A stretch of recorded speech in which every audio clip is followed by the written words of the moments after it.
자, 오늘 본문 말씀 우리가 한 번 더 읽어보는 시간 갖도록 하겠습니다. 로마서 8장 5절에서 9절까지 말씀 우리가 한 목소리로 합독하겠습니다.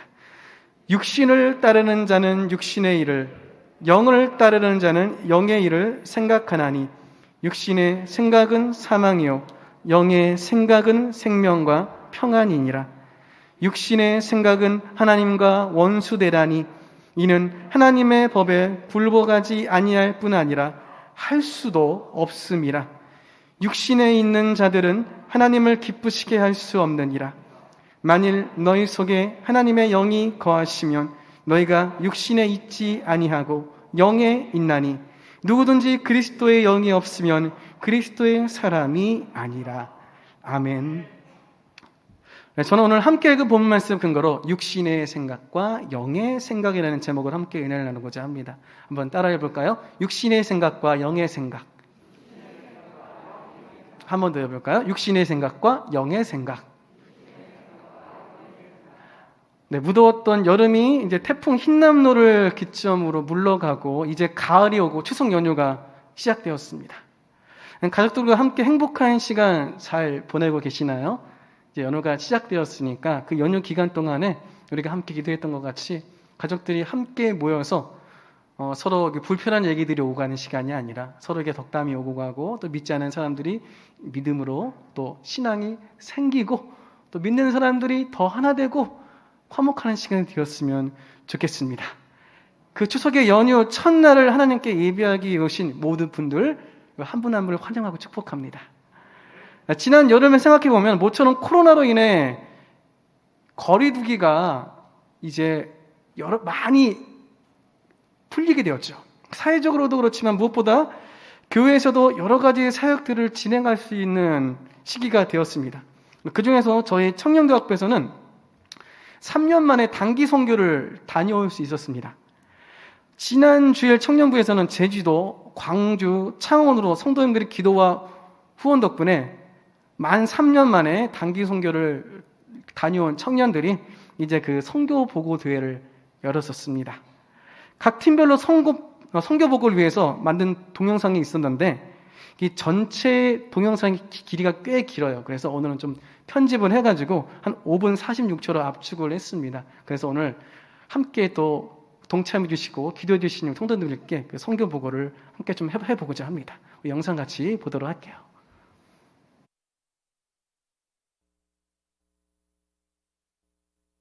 화려하지 않아도 정결하게 사는 삶, 가진 것이 적어도 감사하며 사는 삶, 내게 주신 작은 힘 나눠주며 사는 삶, 이것이 나의 삶의 행복이라오. 이것이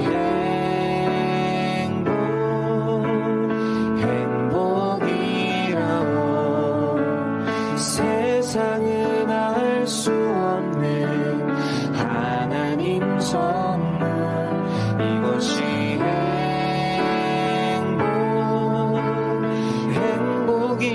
행복이라오.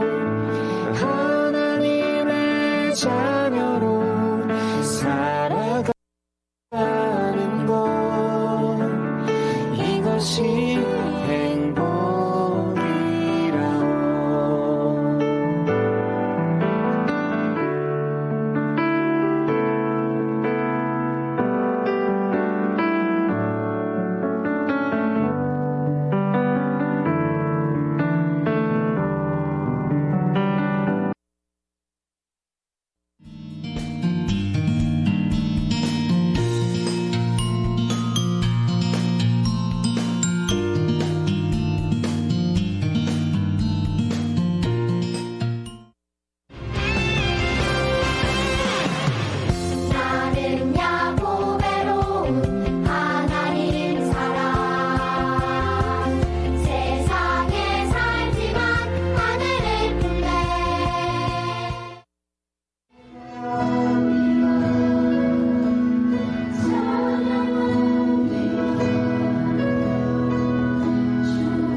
마음속에 늘 꿈꾸던 예배가 말은 하지 않았지만 마음속에 너무 간절했는데 주께서 그 소원을 아시고 오늘 이렇게 귀한 우리 청년들을 보내주셔가지고 이런 예배를 드릴 수 있는 게 축복이고 영광이고 너무 감사하고 오늘 이 시간 은혜의 시간이 되기를 바랍니다.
하늘 가르고 임하소서.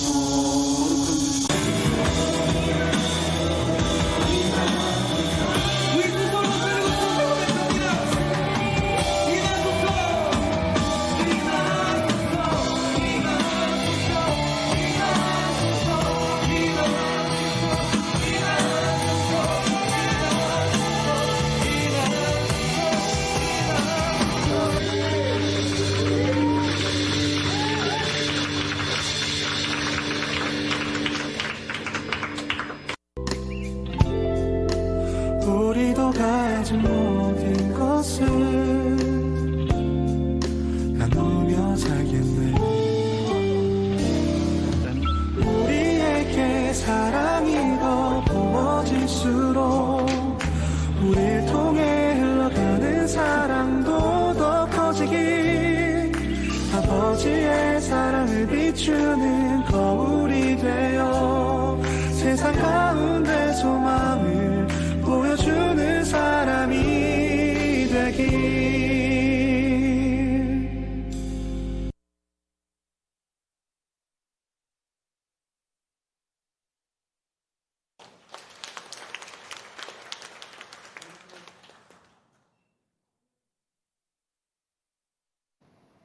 여보세요? 네, 나옵니다, 이제. 이렇게 청년들이 무사히 사역을 마치고 돌아올 수 있게 해주신 하나님께 우리 다 같이 영광의 박수 한 번 더 드리도록 하겠습니다. 예, 감사드립니다. 네, 또한 부족한 저희들을 위해 기도와 물질로 후원해 주셨던 성도님들이 계셨기 때문에 이 모든 사역이 가능했습니다. 이 자리를 빌어서 다시 한번 감사의 말씀 드리겠습니다. 네, 원래대로라면 저는 이 세 팀 일정을 모두 참여할 예정이었습니다. 창원팀이 스케줄이 갑자기 변경이 되어서 광주팀과 딱 정확하게 겹치게 됐어요. 그래서 제주도와 광주만 제가 이렇게 두 팀만 같이 사역을 하게 되었습니다. 개인적으로는 조금 아쉬운 부분이 그것이었어요. 그럼에도 불구하고 이렇게 청년들이 특별히 더웠던 이번 여름을 돈과 시간과 열정을 쏟으며 그것을 다녀왔다는 것 자체가 너무나 하나님께 기쁘고 감사한 시간이었습니다. 그렇다면 청년들이 그렇게 뜨거웠던 여름, 이번 여름은 유난히 더 더웠잖아요. 그런데 그렇게 더웠던 이 시간을 왜 그렇게 돈을 투자해서 또 시간을 투자해서 다녀오게 되었을까요? 여러분이 잘 아시겠지만 그것은 바로 복음 때문입니다. 젊은 시절이야말로 세상의 것을 오히려 더 쫓고 내가 보기에 더 좋은 것과 또 이쁜 것들을 가지고 싶고 또 육신의 필요를 따르는 것이 더 쉽겠지만 우리 순복음 중동교회 청년들은 그것을 따르지 않고 복음을 따라 올 여름을 이렇게 하나님께 드릴 수 있었습니다.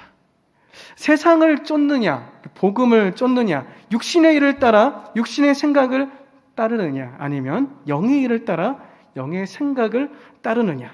이것은 어떻게 보면 우리의 선택일 것 같습니다. 선택에 대해서 우리는 보통 내가 마음만 먹으면 언제든지 할 수 있는 것이라고 생각을 합니다.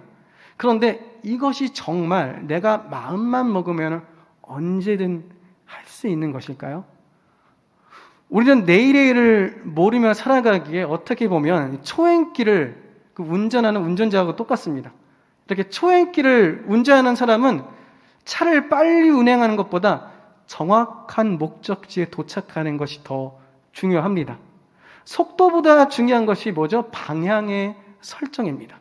방향이 정확하지 않으면 빠른 속도는 오히려 더 많은 손해를 줄 뿐입니다.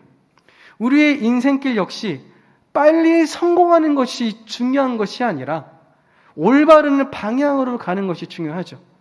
속도보다는 방향이 중요하단 말입니다. 이러한 삶의 방향에 대해서는 우리가 모두가 예전부터 들어서 잘 알고 있습니다. 그리스도인으로서 가야 할 방향으로 가고 하나님께서 원하시는 방향으로 가야 한다는 것은 신앙을 처음 시작할 때부터 이미 익히 들어 알고 있죠. 그런데 그렇게 잘 되나요? 그렇게 잘 가고 있으신가요? 사실 하나님의 방향대로 가는 것은 머리로는 알고 있지만 삶으로 따라가기가 쉽지가 않습니다. 왜 그럴까요? 그것은 우리는 보통 내가 끌리는 것을 선택하게 되어 있기 때문이에요. 내가 원하는 방향으로 스스로를 끌고 간다는 것이죠. 이와 비슷한 단어가 바로 방향성이라는 단어입니다. 방향성이란 뭐냐? 어떤 쪽으로 향하거나 나아가려는 성질을 방향성이라고 그래요. 방향성은 방향만을 말하지 않습니다. 바로 그 방향으로 가려는 성질을 말하죠.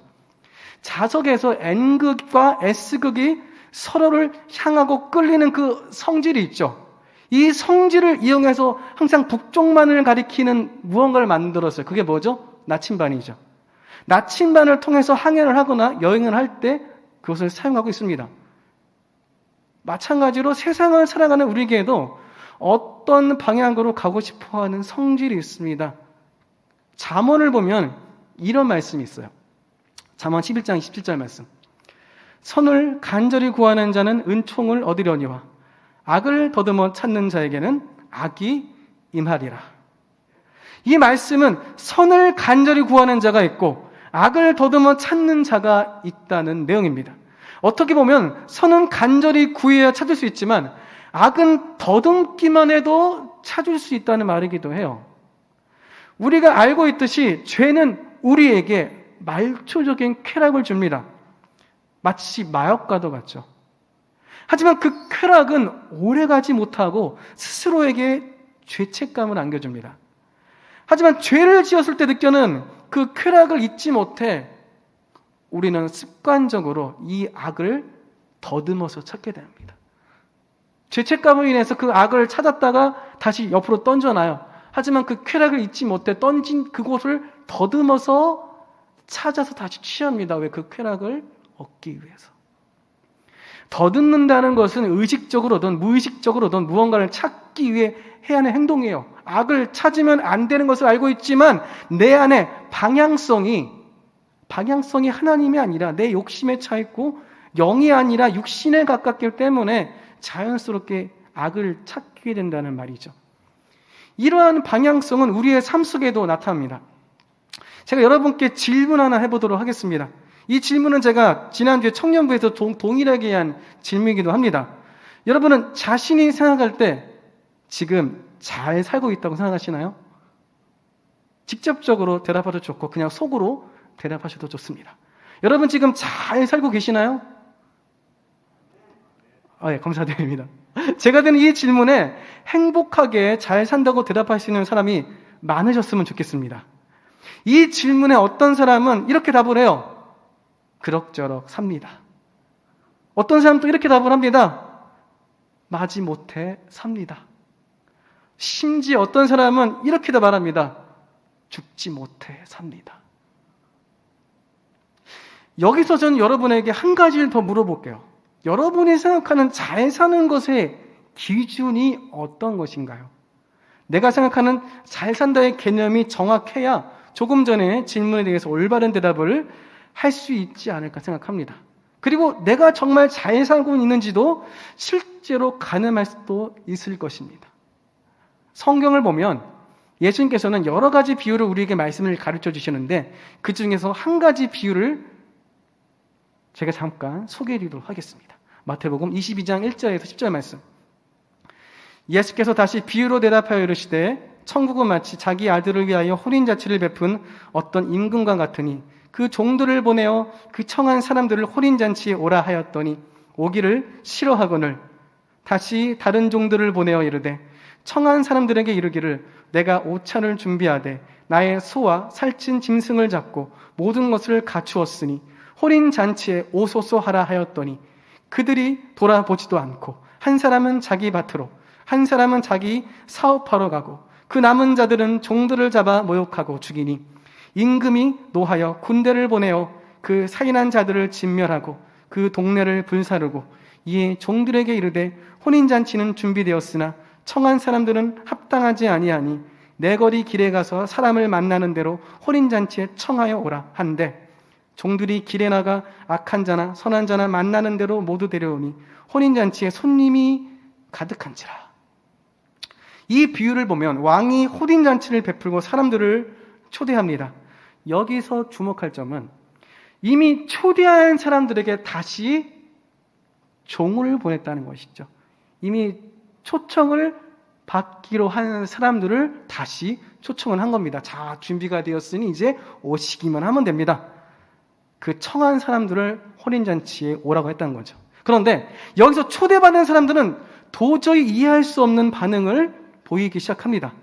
처음에 초대했을 때는 온다고 했기 때문에 준비한 후에 다시 초청을 한 것인데 어떻게 반응을 하죠? 오기를 싫어한다는 것이에요. 그래서 왕은 어떻게 합니까? 다시 종을 보내요. 직접 종을 보냅니다. 마치 사신을 보내듯이 종을 보냅니다. 그리고 맛있는 음식을 준비해 뒀으니까 약속했던 잔치에 꼭 오십시오. 직접 보냅니다. 이렇게 왕이 종들을 보내자 이들은 종들을 돌아보지도 않고 어떤 사람은 자기 밭으로 가버리고 또 어떤 사람은 자기 사업을 하러 갑니다. 심지어 가지 않은 남은 자들 중에서는 이 종들을 잡아서 모욕하고 죽이기까지 합니다.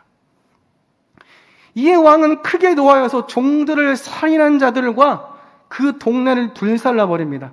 그리고는 왕은 종들에게 내 거리에 가서 만나는 사람마다 모두 초대하여 혼인잔치에 드리라고 이야기를 합니다. 여러분은 이 비유에 대해서 어떻게 생각하시나요? 예수님께서는 이 비유를 전날에 있었던 성전에 매매하는 자들과 돈 바꾸는 자들과 비둘기 파는 사람들의 상을 엎으시고 쫓아내신 사건에 대해서 대제사장들과 백성들의 장로들이 아니 도대체 너는 무슨 권위로 이런 일을 하냐 하고 물어봤을 때에 대답했던 여러 가지 대답 중에 하나가 바로 이 비유입니다. 무슨 권위로 성전에서 그 한 일하는 사람들 더 쫓아내느냐? 여기서 우리가 주목할 점은 이미 초청된 그 자들을 예수님께서는 이스라엘로 의미해서 알려주신 거였죠. 이후에 내거리에 초청된 모든 사람들은 이방인들을 또 말하는 것임을 우리는 잘 알 수 있습니다. 더구나 그 초대의 기준은 우리가 생각하는 선인과 악인의 기준, 다시 말해 도덕적인 선과 악의 기준을 뛰어넘어 모두에게 해당된다는 말을 하고 계세요. 하지만 저는 이 비유를 우리의 개인적인 삶에 비추어서 한번 해석해 보고 싶습니다. 왕이 잔치에 초대한 사람들은 이미 초대에 응한 사람들이죠.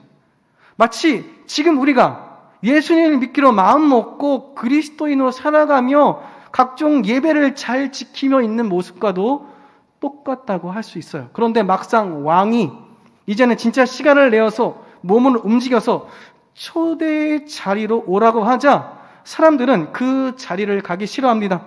왜냐하면 밭을 갈아야 하고 사업을 해야 해서죠. 조금 다르지만 비슷한 비유로 누가복음에 이런 비유가 등장합니다. 누가복음 14장 17절에서 20절 말씀. 잔치할 시각에 그 청하였던 자들에게 종을 보내어 이르되 오소서 모든 것이 준비되었나이다 하매 다 일치하게 사양하여 한 사람은 이르되 나는 밭을 샀음에 아무래도 나가 보야 하겠으니 청컨대 나를 양해하도록 하라 하고, 또 한 사람은 이르되 나는 소 5겨레를 샀음에 시험하러 가니 청컨대 나를 양해하도록 하라 하고, 또 한 사람은 이르되 나는 장가 들었으니 그러므로 가지 못하겠노라 하는지라. 이 비유에서는 어떻게 나옵니까? 여기서는 밭도 나오지만 소를 시험해서 못 간다고도 하고, 또 다른 사람은 장가를 들어서 못 간다고도 합니다. 이 말에 어떤 의미가 있죠? 왕의 잔치보다 내 가치관, 내 생각 안에서 더 중요한 것들이 있는데 그것 때문에 못 간다는 거예요. 자기가 가진 소유물을 더 늘리기 위해, 자신의 가족을 더 돌보기 위해 왕의 잔치보다 자신의 일들을 더 중요하게 생각한다는 것이죠. 마치 삶에서 하나님보다 더 우선하는 그 소유와 명예와 그 쾌락을 쫓아가는 것. 이제는 그리스도인의 모습으로 살아가야 하는 그 순간조차도 당연하듯 거절하는 우리의 모습을 이야기를 하고 있어요. 왜냐하면 밭을 갈아야 하고 소를 시험해야 되고 장가 들어야 되고 사업을 해야 되기 때문에. 이러한 반응의 왕은 노하여서 그 동네를 불사르고 사인한 자들을 어떻게 합니까? 불사른다고 마태복음에 이야기를 하고 있습니다. 이스라엘은 그래서 그렇게 나라가 없어지고 포로 생활을 오랫동안 하게 된 것이죠. 그렇다면 우리는 어떨까요? 이러한 반응에 왕이 노하였다는 것, 그것은 누구에게나 공평하게 적용이 됩니다. 하나님의 공의는 누구에게도 공평합니다. 우리는 이것을 잊어서는 안 됩니다. 이것을 저는 그전 설교 때 보편적인 하나님의 공의, 보편적인 하나님의 은혜라고도 표현을 했어요. 이후에 왕은 밖에 나가 아무나 초대하여 잔치를 채우도록 명령합니다. 바로 우리 모두에게 구원이 확장된 것을 의미하죠. 모든 사람들에게. 이 구원은 인간의 도덕이나 선을 뛰어넘습니다. 인간이 만들었던 선은 중요하지 않아요. 인간이 만들었던 악도 중요하지 않습니다. 악한 자나 선한 자나 모두에게 적용이 돼요. 그런데 여기에는 중요한 원칙이 있습니다. 원칙이 뭐냐? 마태복음 22장 11절에서 13절 말씀. 임금이 손님들을 보러 들어올세 거기서 예복을 입지 않는 한 사람을 보고 이르되 친구여 어찌하여 예복을 입지 않고 여기 들어왔느냐 하니 그가 아무 말도 못하거늘 임금이 사원들에게 말하되 그 손발을 묶고 바깥 어두운 데 내던지라. 거기서 슬피 울며 이를 갈게 되리라 하니라. 그 원칙은 뭐냐? 바로 예복을 입고 오는 것입니다. 그런데 초청된 사람 중에 예복을 입지 않은 사람이 등장을 해요. 그 사람은 지금 자신이 입고 있던 옷에 자신이 있었나 봅니다. 그래서 예복을 입지 않아도 잔치에 들어갈 수 있을 것이라고 생각을 했나 봅니다. 하지만 결국 그 사람은 어떻게 되죠? 그 자리에서 쫓겨나게 됩니다. 여기서 말하는 예복은 뭘까요? 네, 여러분이 잘 아시는 그겁니다. 바로 십자가의 복음. 이 복음의 예복을 입지 않은 사람은 초청되었어도 잔치에 참여할 수가 없는 것이죠. 그런데 우리는 이 복음의 예복을 입기를 꺼려합니다. 왜냐하면 이 세상에 입으라는 멋진 옷을 입고 싶기 때문이에요. 세상에서는 복음의 옷은 구태에 의한 옷이고 광신도가 입는 옷이고 너무 깊이 빠진 성도들이 입는 옷이라고 말합니다. 심지어 같은 그리스도인들이 서로 이렇게 말하기도 해요. 그래서 세상에서 가치 있다고 말하는 옷을 입고 있다가 그 모습 그대로 잔치에 가고 싶어 합니다. 그래서 예수님께서는 그 후에 이렇게 말씀을 하십니다. 마지막에 뭐라고 말씀하시느냐? 마태복음 22장 14절 말씀. 청함을 받은 자는 많되 택함을 입은 자는 적으니라. 복음은 모두에게 열려 있습니다. 제가 말씀드렸듯이 내 거리에 있는 모든 사람들에게. 하지만 그 중에서 예복을 입은 사람만 들어갈 수 있죠. 복음의 방향대로 살아가고 내 삶의 성질이 복음의 성질로 바뀌어 있는 사람만 잔치에 참여할 수 있습니다. 하지만 그 사람은 적습니다. 그 표현으로 빌어보자면은 택함 입은 사람이 적다는 거죠. 지금 이곳에서 하나님을 예배하는 사람 중에 삶의 방향성이 복음인 사람이 얼마나 있을까요? 하나님을 믿지만 그래도 돈을 따르고 사람들의 시선을 더 중요하게 생각하고 하나님보다 사람들에게 인정받는 것이 더 행복하고 복음으로 인해 불편한 삶보다는 부유하고 편한 삶을 위해 인생을 살아간다면 그 삶은 성질이 복음의 성질일까요? 아니면 세상의 성질일까요? 청함받은 사람, 하나님 앞에 믿음으로 왔다고 하는 사람은 많으나 그 안에서 택함받은 사람, 예복을 입고 하나님 잔치에 참여하는 사람은 적다. 제가 이전에 구원에 대해서 한번 얘기한 적이 있습니다. 구원은 과거의 구원과 현재의 구원과 미래의 구원이 있다. 과거의 구원을 받았고 현재의 구원을 받고 있고 미래의 구원을 받을 것이다. 사도 바울이 얘기했던 세 가지 시제에 대해서 한번 얘기한 적이 있죠.